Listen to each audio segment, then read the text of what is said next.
Welcome. It's nice to see everybody. Thanks for joining us today. We're going to try and cover two different versions of Noah today.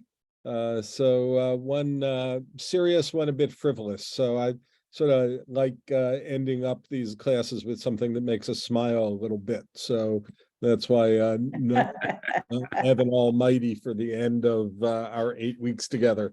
So it'd be tough to go out, talking about Homicide, the movie we talked about last week. I'd rather finish our weeks together with something a little joyful. That said, the first version of Noah that we'll look at is certainly the more serious of the two and the more thoughtful, and the more Jewish of the two. There's a lot of Jews involved in the making of this movie, Noah, from 2014. Very few Jews involved in any way with Evan Almighty. So it doesn't fit much into the paradigm of what we usually do. We also haven't looked at a lot of biblical movies telling stories, because biblical movies in general have been terrible over the years. I think this one, Noah, from, as I said, 2014, is a bit of an exception. It's directed by, I think, a pretty gifted director, a guy named Darren Aronofsky. And Aronofsky was born, well, he's Jewish, of course. He was born in 1969 in Brooklyn. He actually studied film at Harvard University, which I didn't even know that Harvard had a film program, but it does. And his roommate at Harvard was a guy named Ari Handel, also Jewish, a neuroscientist, which is something we associate with Harvard perhaps a little bit more than filmmaking.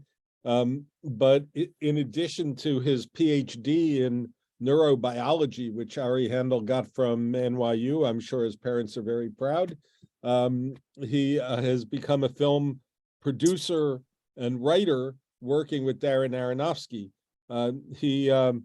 He says that he became a film writer to become a better communicator of science, but he has produced and even appears in several of Darren Aronofsky's films. So they're both comparatively young compared to some of the other filmmakers we've looked at, and still actively working today, certainly.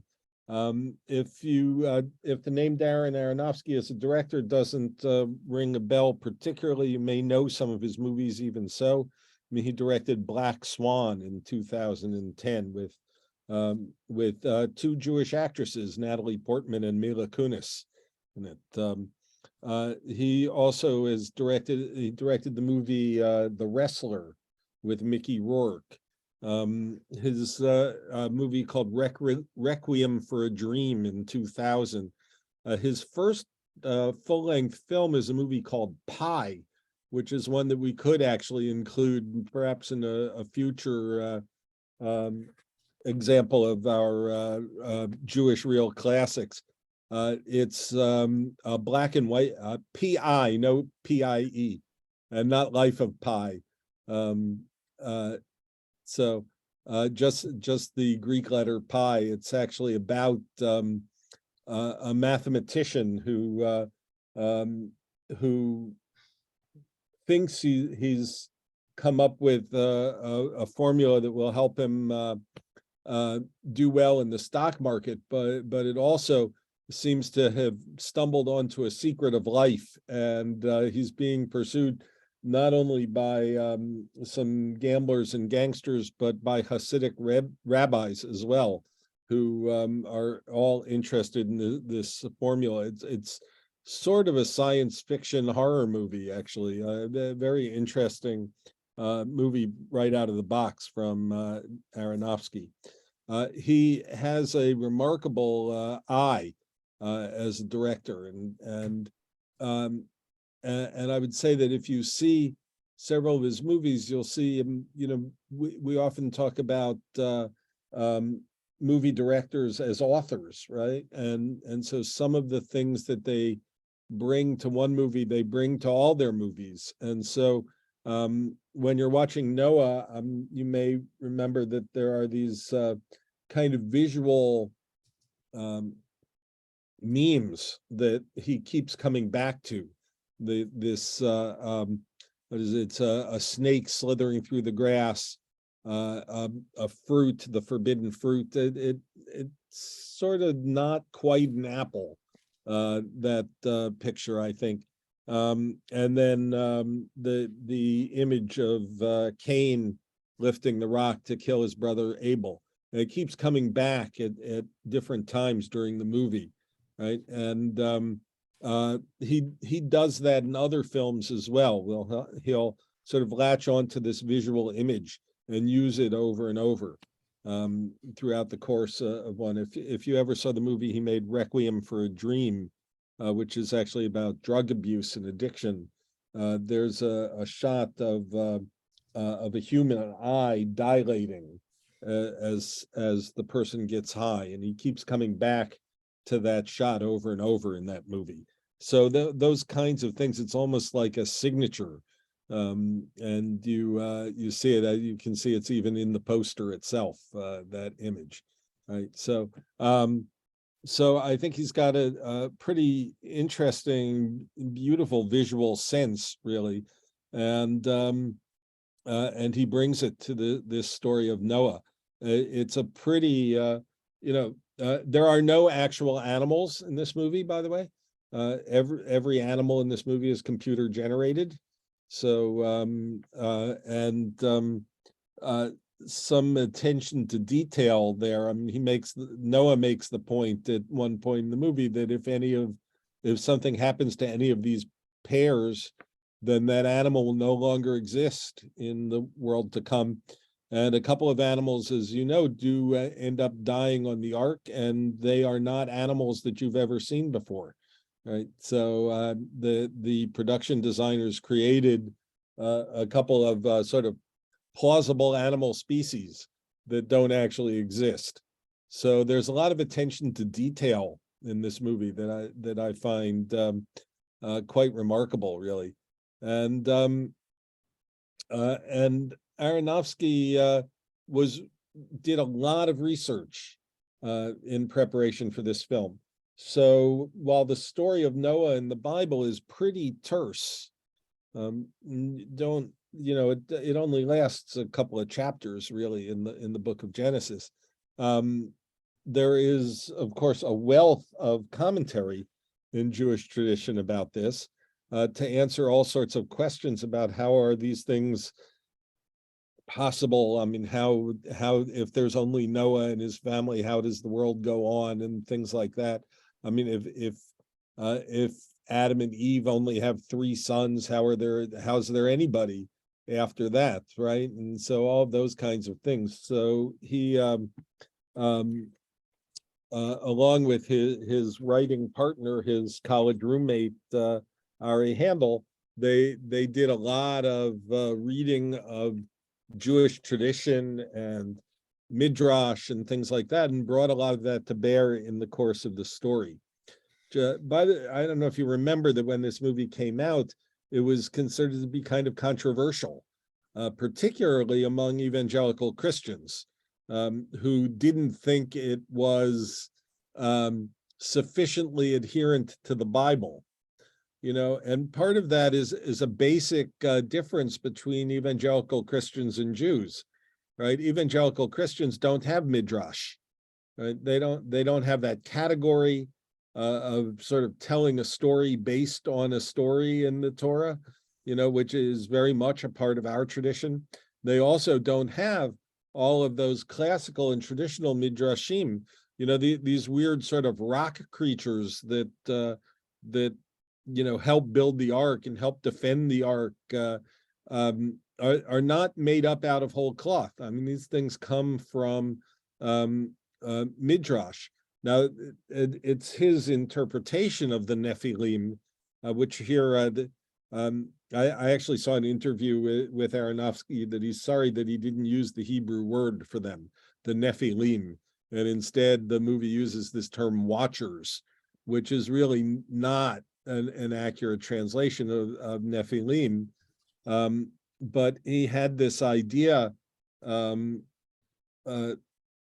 this idea really. The Nephilim, the word is mentioned in the story of Noah, and in the genealogy from Adam to Noah, and so his visual interpretation of them is his own, but the idea of the Nephilim is something that does exist in Midrash.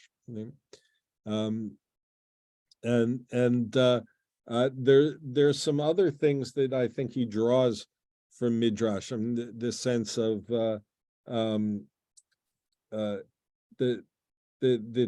humanity is sort of divided into two camps. And the children of Seth. That's Seth, if you remember, is the third child of Adam and Eve, the third son.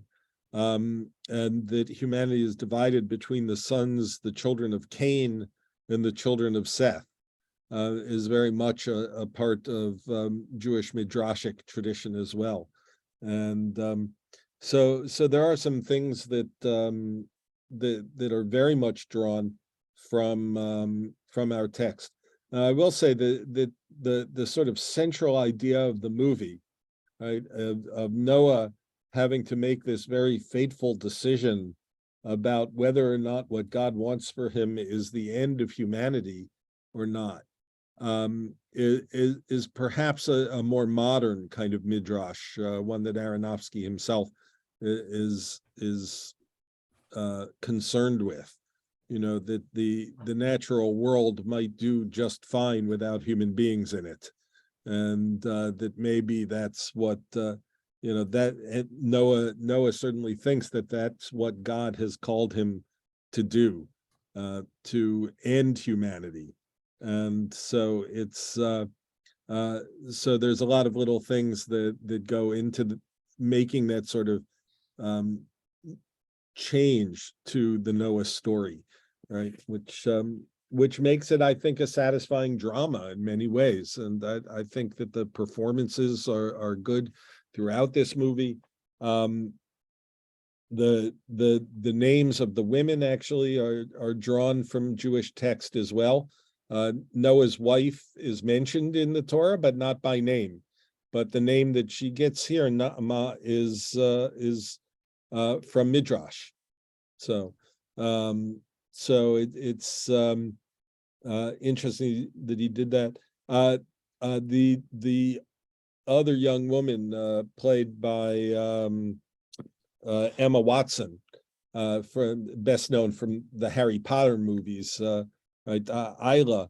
There's some suggestion that name too also comes from the Bible, right? There's a verse in Genesis chapter 10, verse 5. It says, "From these the nations spread out." So what is the word for nations? Ele, right? And so the name Isla comes from that word. So you could read that verse not from these, but from Isla, the nations spread out. So there's a midrash that the new Eve, in a sense, in the next generation after the story of the ark, is Isla, right? So that's kind of an interesting thing that he draws on, right? Yeah. I was, first of all, the Rotten Tomato scores on this were very high. I was pleasantly surprised. And I think that when we think of the story of Noah, because pediatric Judaism reigns, you think of all the cute animals and all the craft projects. And listen, I was guilty of that as well. But this was really an anguished story. And I've never thought about the people outside dying, never, ever. And it was terrible. And I love the thing about the Nephilim. And I put the link for Sepharia. This is chapter 6, verse 4. The actual Torah portion, Noah's a couple verses down, but it says the Nephilim were on the earth in those days. you know, these were the mighty men that were of old, the men of renown. I mean, it just something that obviously we don't teach in religious school, and B, we'll have to pay more attention in Torah study next year when we come to this. Yeah, right. That word itself, Nephilim, comes probably from this root nafal, to fall. Yeah. So in a sense they're so potentially what we're looking at, and this is certainly how Aronofsky sees it, these are the fallen angels, essentially, right? These beings that are not quite human, which is of course how he sees them, and that they have a role in protecting humanity after the fall from Eden, right? And so so that's where all of that sort of comes from. And so certainly their ending in this movie as well is sort of they are heavenly spirits trapped in material bodies, right? And that's how Aronofsky sees them. It's how our tradition sees them, really. So the idea that there's sort of rock people, is something that that our filmmaker has sort of developed. They twist into a variety of shapes that look a bit like Hebrew letters at various times in the movie too. I didn't think about that. This is some of the attention to detail that I think is a part of this. It's a remarkable special effects movie if you think about it, right? I mean, think about all of the animals, the flood itself, the Nephilim. I mean, all of this stuff is we haven't seen a lot of fantasy elements in the movies that we've watched over the years, right? So this is really, I think, an extraordinary manipulation of the medium of film. It's really well done. The flood itself and all of those things, the mass of humanity destroyed by it. It also, we read this story of Noah, and then it comes to this very strange sort of conclusion, after the flood. Noah plants a vineyard and he gets drunk, and one of his sons, he curses one of his sons for and it's a part of the story that, again, we don't teach to children. It's not in any of the children's books about Noah and the ark. And it seems both anticlimactic and just plain bizarre when we read it in the text. But I think Aronofsky has given us a Noah who is suffering PTSD, right? A Noah who is suffering from the decisions that he made. A lot of soldiers with PTSD medicate themselves with substances, legal and illegal, alcohol and narcotics, right? Just to get through the day. So I think he's enriched that part of the story for us with this whole kind of dilemma of Noah trying to figure out what indeed it was that God wanted from him, and whether he has actually fulfilled what he was supposed to do or not. So it's very powerful. Right? Of course, the movie also upgrades a name that's mentioned in one of the genealogies in Torah, Tubal Cain, right? A descendant of Cain, who becomes the leader of the descendants of Cain, and so this movie has created a kind of a duel between Noah and Tubal Cain, right? Which vision of humanity is the proper vision to have?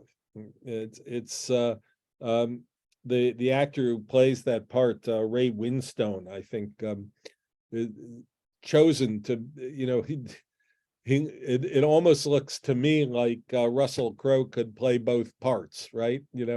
They are meant to be sort of mirror images of each other.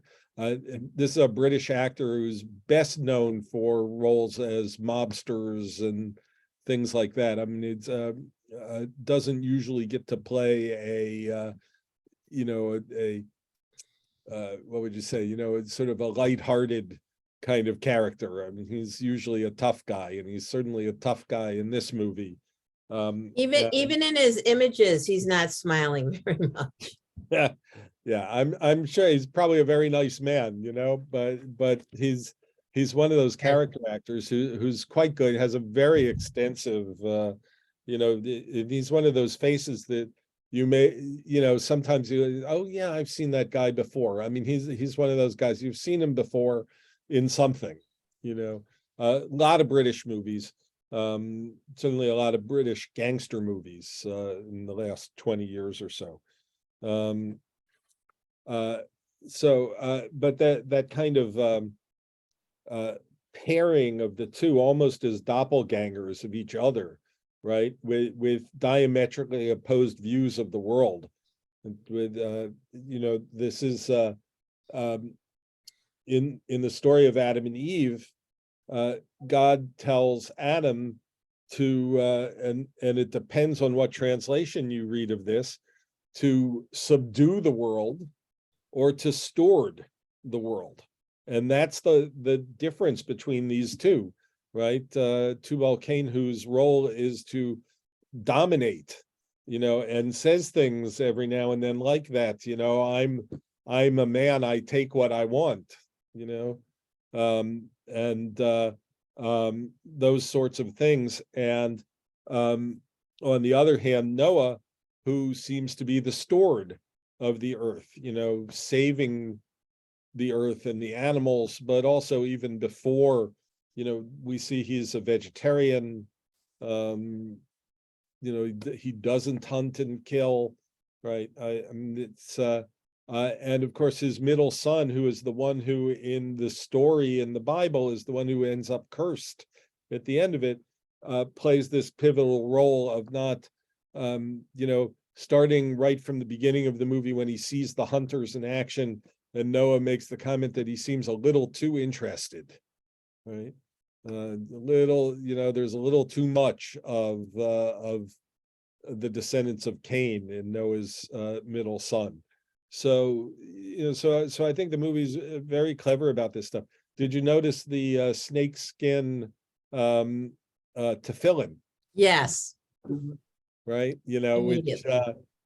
you know, at the beginning of the movie they're stolen by Tubal Cain, and at the end of the movie they come back to Noah, right? And presumably this is the skin of the serpent in the Garden of Eden, right? And so I'm just, you know, a way of attaining wisdom, and the fact that they have some resemblance to tefillin, you know, the phylacteries, right? The things that we know from Orthodox tradition, right? So it's quite interesting. So and because we're doing both of these movies as one, let me just point out that this and Evan Almighty are both sort of environmental metaphors, right? All about our responsibility to take care of the earth. And so you can see, well, certainly not as careful and thoughtful a presentation as Noah in Evan Almighty. You also have these two forces fighting against each other, you know, dominance and stewardship, right? Between Senator Long, who I suppose is named after the old populist Senator Huey Long, and you know, and his willingness to take advantage of his power and to enrich himself through taking shortcuts and building this subdivision outside of Washington, D.C., right, and getting all sorts of money for it, and planning to enlarge that vision to taking parts of the national parks or all of the national parks for development. And then our God calling to Evan, the new congressman from upstate New York, to be the steward of the earth. By the way, the animals in that movie, some of them are real and some of them are computer generated. So some of the monkeys, the elephants, a few of the animals are real in that movie, but there is a fair amount of computer generated animals there as well, and of course also some kind of remarkable special effects. The director of that movie, Tom Shadyac, is a descendant of Lebanese Christians. So I said, I mean, I had trouble finding any Jews involved in the. I think a couple of the screenwriters who developed the story. You may remember that Evan Almighty is actually a sequel. There was a movie called Bruce Almighty with Jim Carrey, where God just takes a vacation and puts puts Jim Carrey in charge of the world for a while, right? So this was the sequel to that. It's from 2007, so 7 years before the Noah movie that we were talking about a minute ago, and it's directed by, as I said, this guy Shadyac, who also was involved in the first movie. He was I believe the director of that one as well. Yes, was, and he also he got his start as a director with Jim Carrey. He made Ace Ventura. He made a movie called Liar Liar, also with Jim Carrey. And then he made the movie The Nutty Professor, the remake with Eddie Murphy, and so has been known for comedy. Right, the story of Evan Almighty was written by a couple of guys who Joel Cohen, not the Joel Cohen of the Coen brothers, but a different Joel Cohen, who was a writer on Toy Story and the Garfield movies and it's like that, and a guy named Alex Sokolow, who often worked together. They, in fact, both were involved in the first Toy Story movie. So I think the two of them are Jewish. But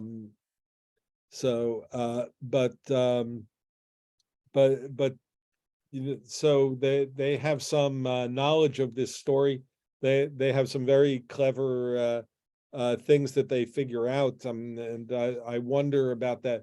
You know, the clock keeps waking him up at 6:14, his General Electric clock, but the letters have faded except for the GEN, so it looks like Genesis 6:14 every time he wakes up. But it always starts on 6:13, which of course for us is a special number, 613 commandments. So I think that switch from 6:13 to 6:14 is deliberate, right? And may be the result of a couple of Jews lurking in the background of this movie, right? So and of course you know, a cast of folks in this movie that are well known: Steve Carell, of course, Morgan Freeman, you know, who you know, a great actor. And another one in a movie that we could probably watch sometime, Driving Miss Daisy, was nominated for the Oscar for that. He's actually been nominated 1, 2, 3, 4, 5 times for the best for Oscars. He's won one. He won for $1 Million Baby, the movie directed by Clint Eastwood. Lots of other well-known people in this. I love Wanda Sykes. Wanda Sykes has the best lines in the movie and the best line readings. Yep. And is an Emmy winner for her own TV comedy specials. And, you know, it is pretty special. Jonah Hill in an early role before yeah. You know, whose real name is Jonah Feldstein. He plays Eugene in this movie. But he got his first movie roles are kind of in 2004. He's in a movie called I Heart Huckabees. But he's actually been nominated for 2 Oscars, Jonah Hill, for Moneyball and for Wolf of Wall Street.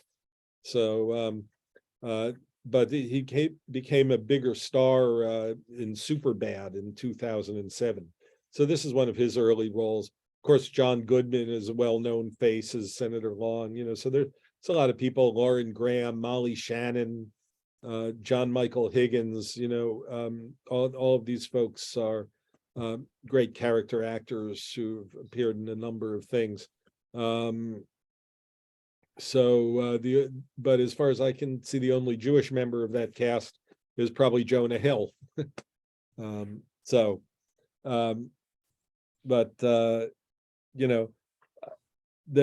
The some very clever things in this movie. I mean, it's a movie about environmental responsibility. It's a movie about families being together.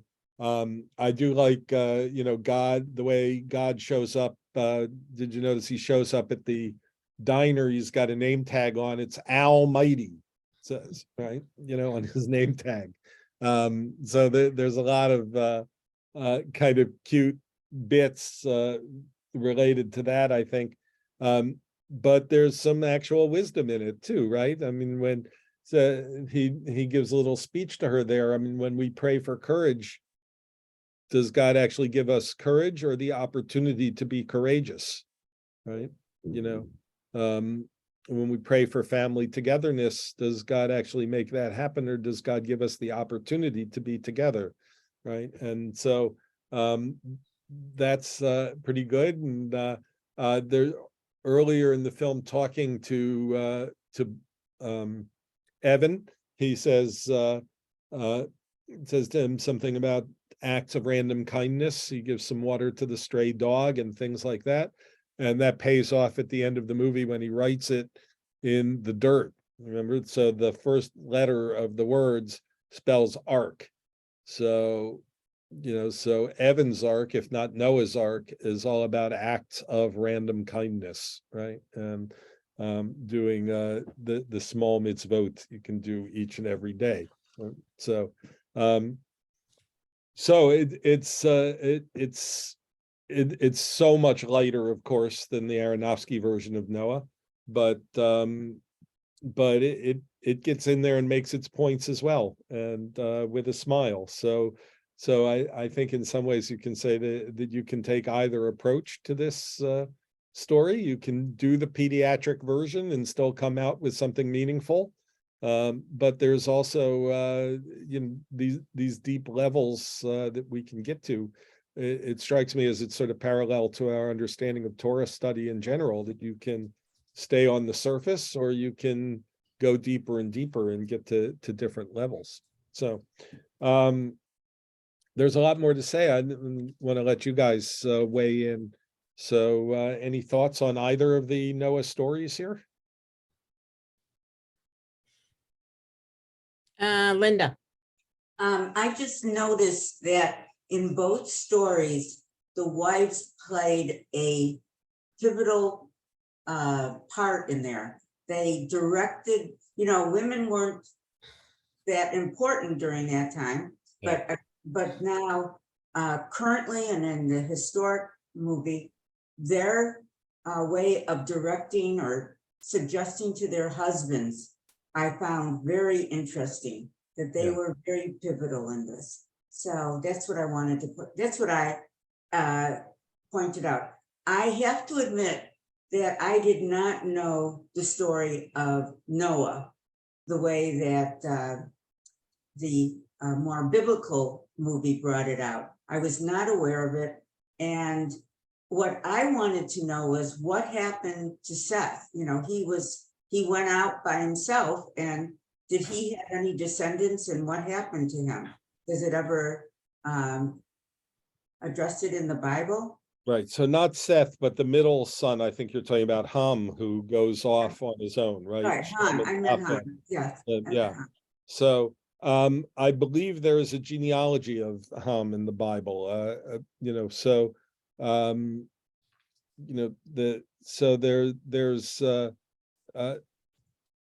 all of these characters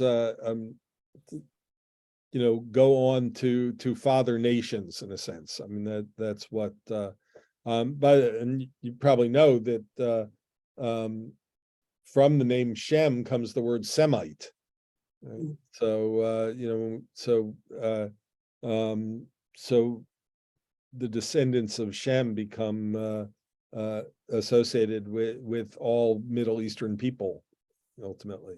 So as I said, I just Googled it, and it says, according to Josephus Flavius, who was the, he's the one who has accounts of Masada, that Ham went on to populate Africa.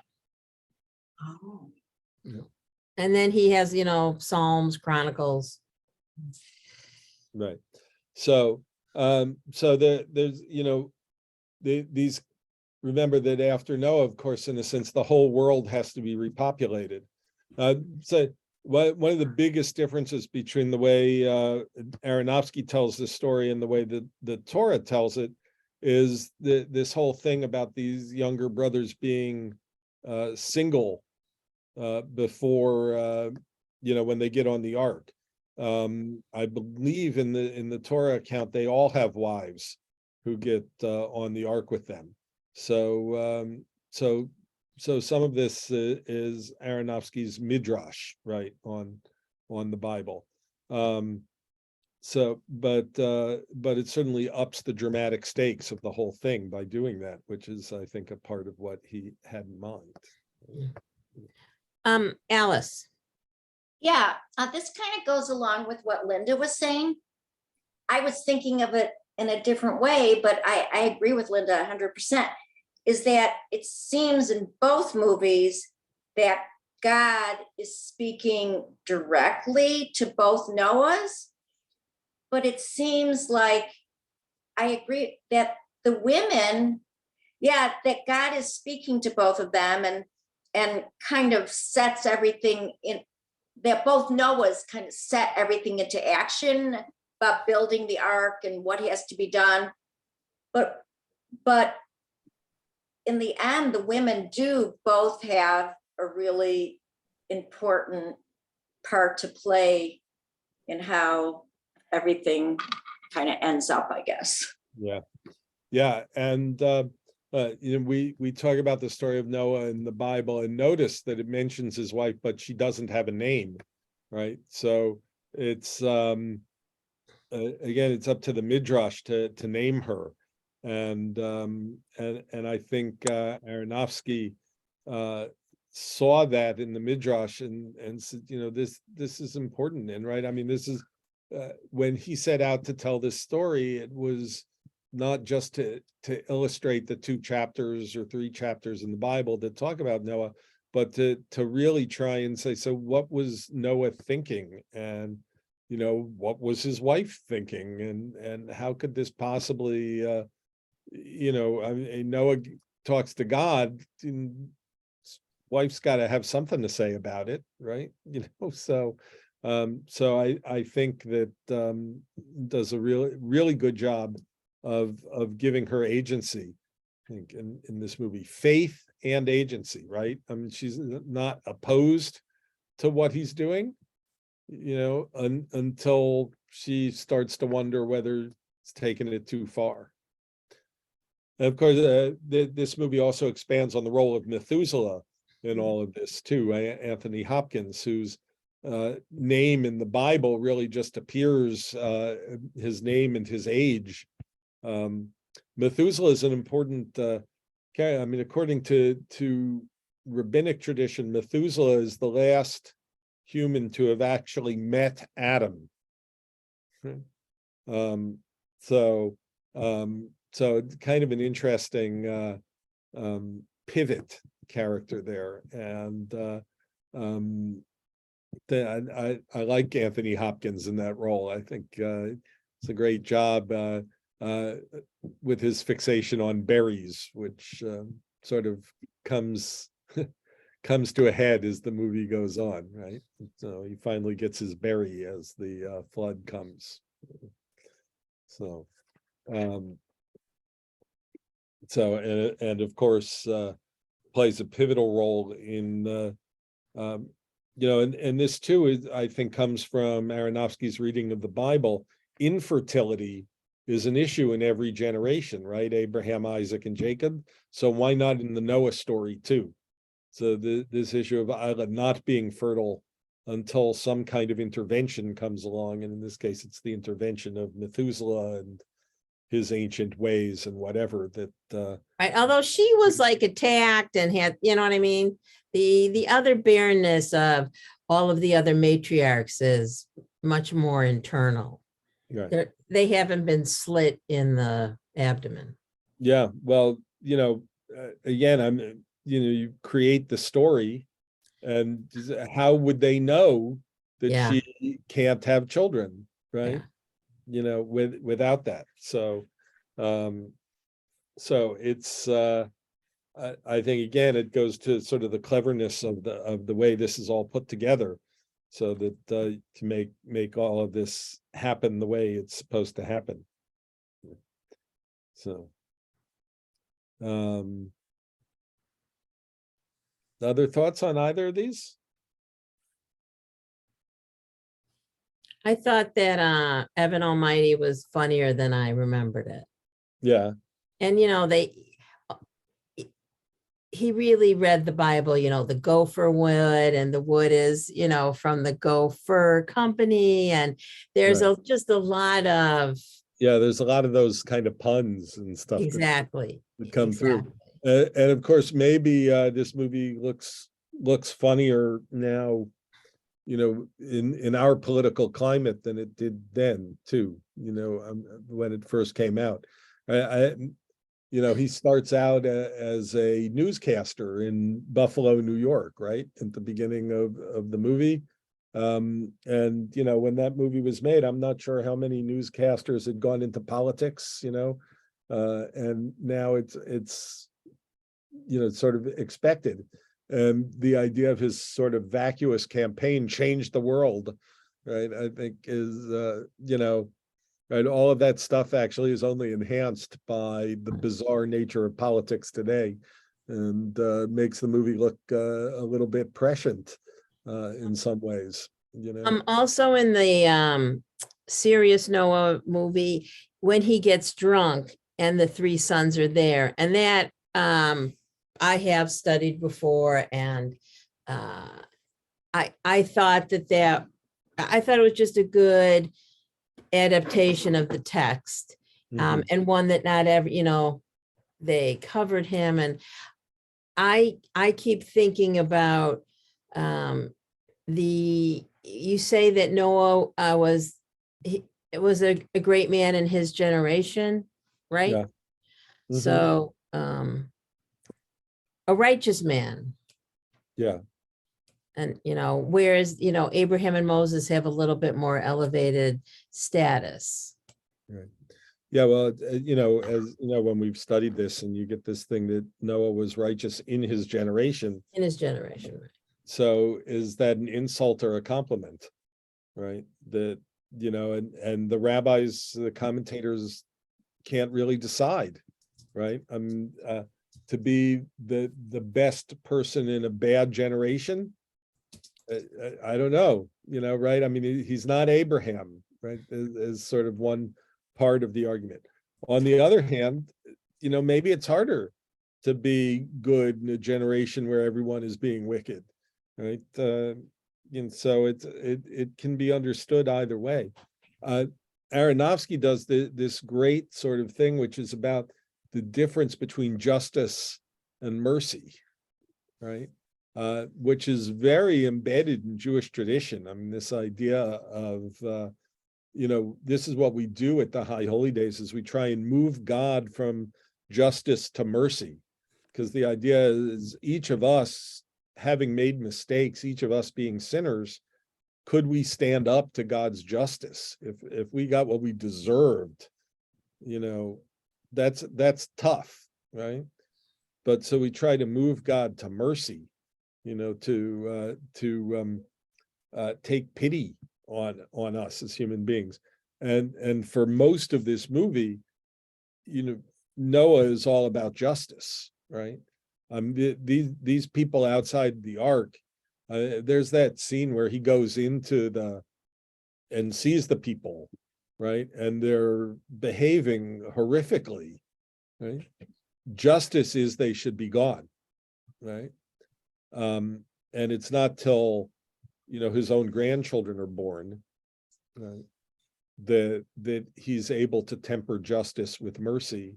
And that becomes what the model for all of us human beings, right? And this is, again, a very Jewish concept when the mystics talk about the different elements, the different sphirot, right? And to live in a world that's all justice is too severe, right?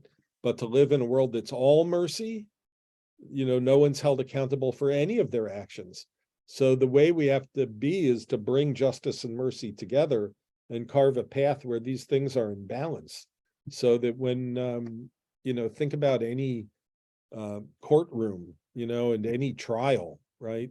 We are in virtually every court proceeding trying to balance justice and mercy. Right? So, this person did something wrong, how much jail time do they actually deserve? What's actually the right punishment to fit the crime? And if we only go with justice, we're missing something. So we have to temper justice with mercy. And ultimately that's where Noah gets to. Through a number of trials and tribulations along the way and a lot of pain and anguish, but eventually gets to this place where he's brought justice and mercy into balance. And with the idea that that's what God wants from human beings, that we do that as well. So again, I'd say something that's really rich with Jewish tradition. Even the stuff they're digging out of the ground, right? It's called Zohar in the movie, right? Which does come from the root word that gives us the word gold in Hebrew, but it's also enlightenment. It's the book of mystical enlightenment, the Zohar. So it's not what you dig out of the ground, but what you do with it that matters. So, and you see this distinction between the spread of the sons of Cain who have essentially blackened the earth, right? And then after the flood, you see the incredible green come out, the color, the beauty of the world. So it's quite a remarkable thing.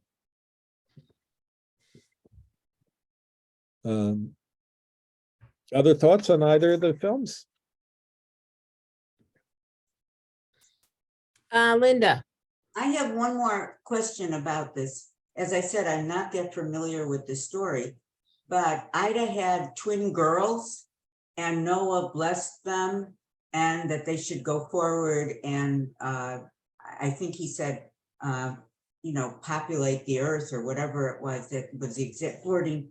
What happened to their descendants? Is that all part of the Semitic people, or what happened to them? Yeah, so I will say I think that is, again, this is one of Aronofsky's sort of midrash is on the text, right? So we don't have Isla or her children by name in the text. So we just know that from the children of Noah come the rest of us, right?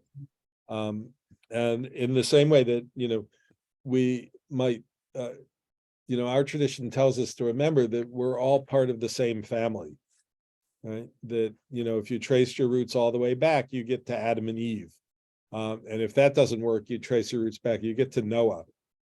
So the point is that in some way or another, even in modern Judaism, we understand science, and I think this movie does an interesting job of sort of bringing evolution and the Noah story together, right? We see animals there. There's one moment where there's like a kind of a cosmic zoom of images that, you know, start with things in the water that become dinosaurs, that become birds, that, right? It's almost like a little interlude in the text of the film that gives us this sort of evolution from the beginning to Noah, you know, which again, I think it does a nice job of sort of reconciling science with literature. But so the point is not that we think that, you know, that we have to have a literalist interpretation of the Bible, but rather that if we had the idea that we're all related to each other, then it's a lot harder to dehumanize other people, right? Because they too are descendants of Noah. And so if all of us, if all the world could see ourselves and each other as all being part of one big human family, right? It changes the way we relate to each other and to the world, potentially. So very much, again, a part of Jewish tradition to understand it that way, even at the same time that we understand the theory of evolution, right? And the science of it.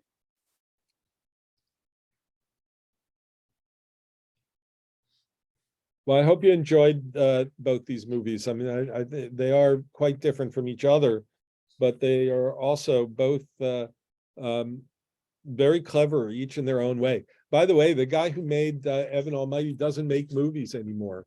This was really his last movie as a director. I mean, shortly after he made this, he had a bike accident, and it caused him to completely reevaluate his life. So Tom Shadyac, he made I think he may be trying to get a little bit back into the movie business.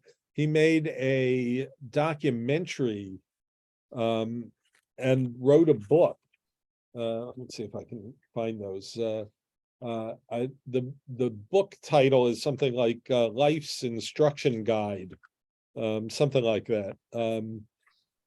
But let's see, where are my notes on that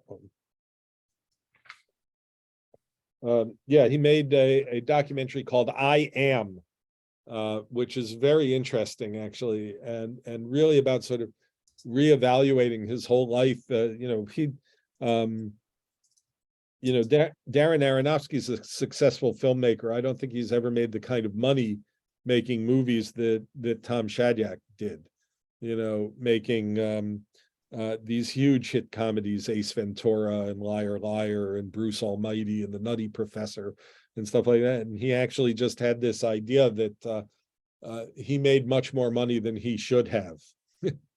And he's essentially given away a fortune since this bike accident.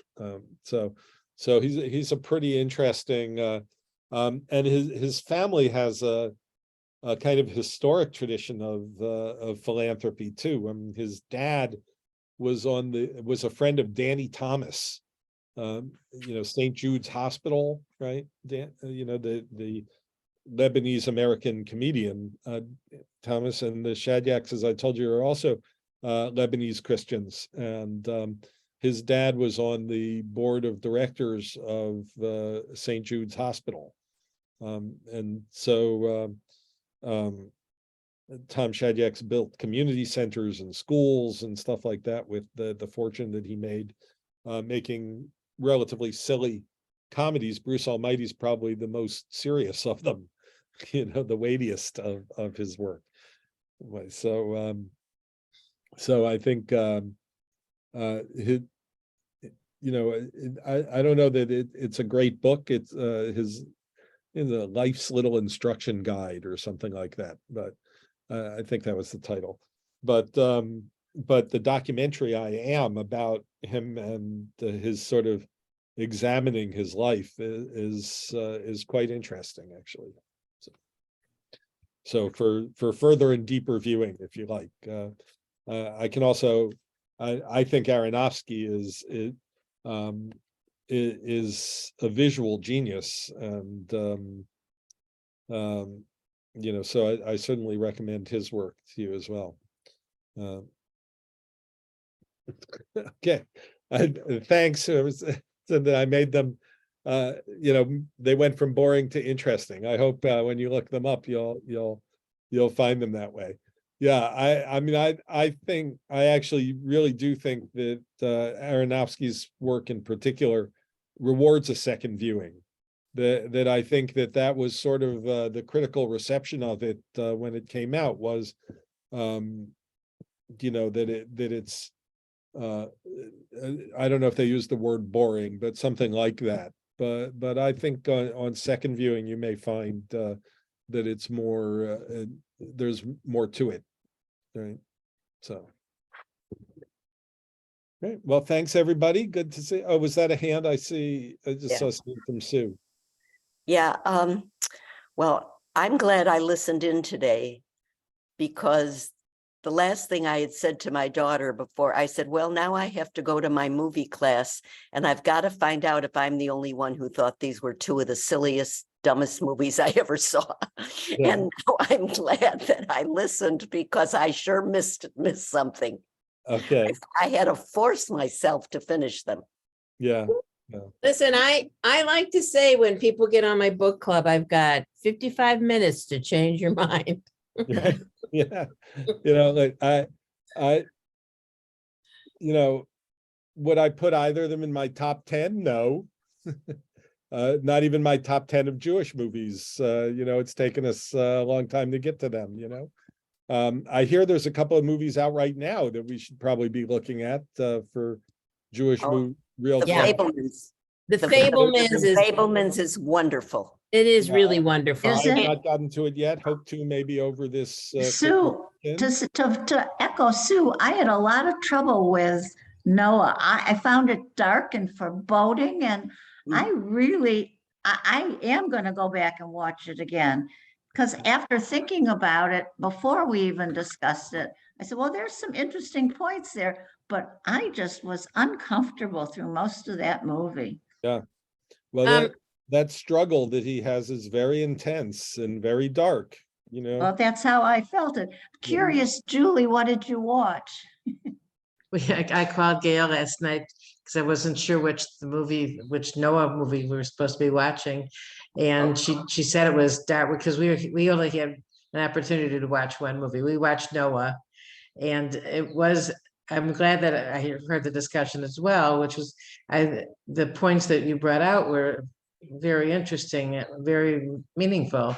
But to watch the movie was just painful and ugly, and I wish a different team would have done the same type of trying to tell the same kind of story, but not so terribly ugly.